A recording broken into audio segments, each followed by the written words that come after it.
Hello friends, আজকে আমার recipe হলো পাস্তা। আমি বাড়িতে কিভাবে পাস্তা বানাই আমি আজকে সেটাই শেয়ার করব তোমাদের সাথে। আমি একটা পাস্তার প্যাকেট নিয়ে নিয়েছি, আর দেখো এখানে আমি কয়েকটা সবজি কেটে নিয়েছি।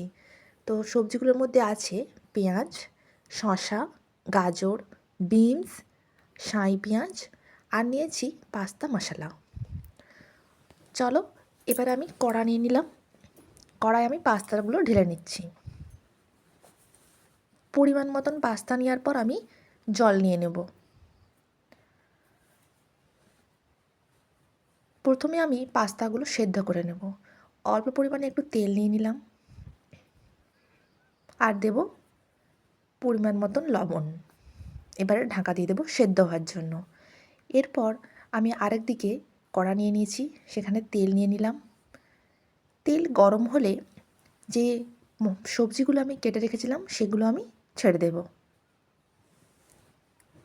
খুবই ইজি একটা রেসিপি, সকালের টিফিনে, বাচ্চাদের টিফিনে আপনারা এটা ট্রাই করতে পারেন অবশ্যই। আমি এবারে পরিমাণ মতন লবণ দিয়ে দিলাম, অল্প একটু হলুদ নিয়ে নেব।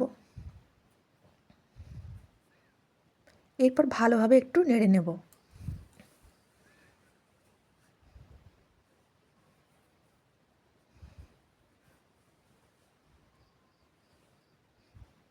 ভালোভাবে ভেজে নিতে হবে। এরপর আমি ঢাকা দিয়ে দেবো সেদ্ধ হওয়ার জন্য। আমার সবজিগুলো প্রায় সেদ্ধ হয়ে এসছে। আবার আমি ভালো করে নেড়ে নেব।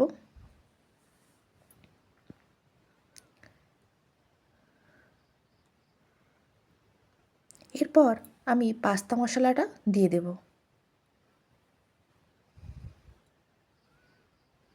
পাস্তা মশলা দেওয়ার পর ভালোভাবে পাস্তা মশলার সঙ্গে সবজিগুলো ভালো করে মাখিয়ে নেব।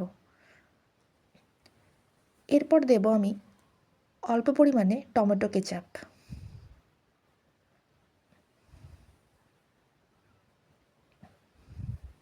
ভালো করে নেড়ে নিতে হবে।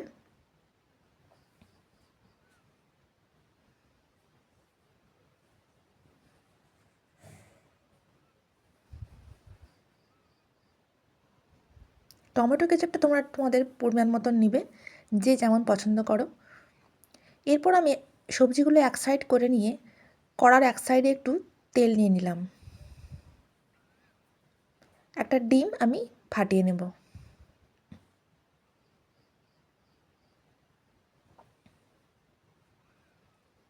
এরপর আমি ডিমটা ওখানে নাড়তে থাকবো, নেড়ে নেড়ে ওটাকে আমি ভেজে নেব।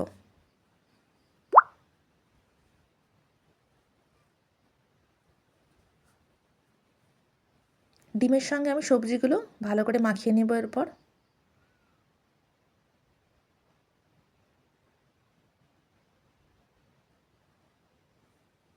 তোমাদের যদি রেসিপিটা ভালো লাগে তাহলে লাইক করে দিও, কমেন্ট করে দিও।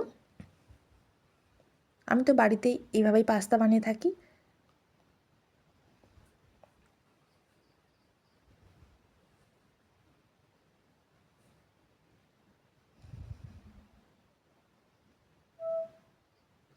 এরপর আমি যে পাস্তাগুলো সেদ্ধ করে রেখেছিলাম সেগুলো আমি এতে নিয়ে নেব।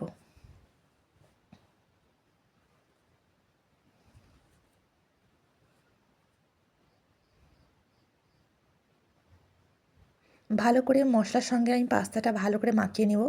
সবজিগুলোর সঙ্গে ভালো করে আমি নেড়ে নেব পাস্তাটাকে। দেখো আমার পাস্তা কমপ্লিট। পাস্তাগুলো আমি একটা পাত্রে নিয়ে নিই। তাহলে আজকের মতন আসি।